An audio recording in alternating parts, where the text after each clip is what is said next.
The man you are looking at is not the coach of the powerhouse USC Trojans, but he is at the University of Southern California. Ernie Wilson is dean of the Edinburgh School of Communications, which actually is a real powerhouse of international affairs. But what you do, Ernie, is bridge communication, public diplomacy, international relations in a way that really no other school in the United States does. So as you look at what's happening around the Middle East, the role of communications and technology and media, what can you say that, the East Coast, Washington set, what have they missed in understanding the role of social media here? Well, I think there are two issues. One is that it's very easy to overestimate the importance of social media. I want to start with that point, which is that these were issues which have been simmering and boiling for decades at a time, and that what the media has done is to enable those underlying concerns to be expressed in ways that they could have never been expressed before.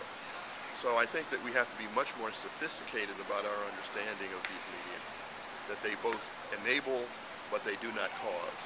And there is an element, I think, I don't want to call it East Coast exceptionalism, but the instruments themselves did not cause the disruption, and they are not going to provide the cure.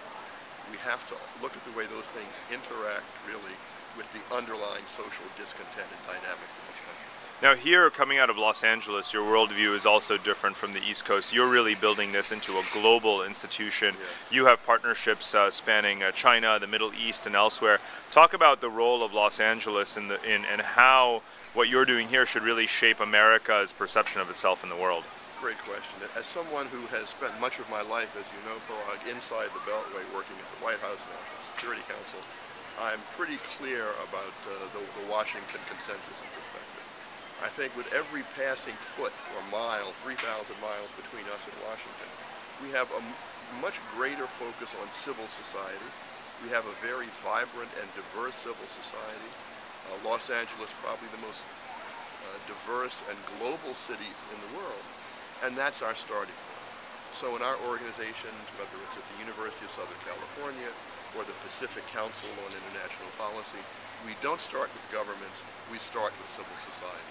We don't just look at U.S. policy toward country X or Y, we look at the ways in which those civil societies interact and communicate with one another. I think that's the big difference. So you're not teaching kids to write stale policy memos to fictitious national security advisors. Instead, you're teaching them how to communicate, how to form networks, how to start from the bottom up, civil society, media. How to listen strategically, because there's a fixation in Washington that communication means speaking more loudly with a bigger bullhorn. And what we teach our students is that communication is a two-way street.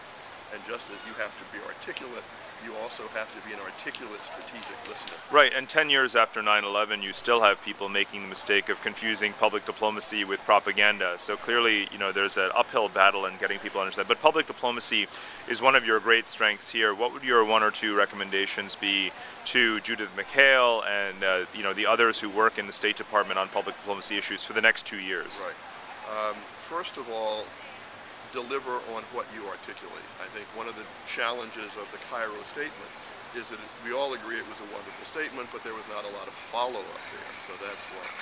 Secondly, if I were Judith McHale, I would fight for a larger budget.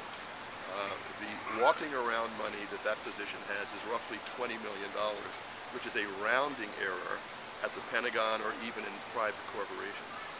I think thirdly is the approach has been a little bit too Washington-centric. Public diplomacy happens in Chicago, and it happens in Des Moines, and it happens in South Central LA, and so that's an area that my dear friends in Foggy Bottom should probably pay more attention to as well. Well, Ernie, I think of you as the dean of the global microcosm of Los Angeles. Thanks so much for joining us on foreignpolicy.com. Thank you.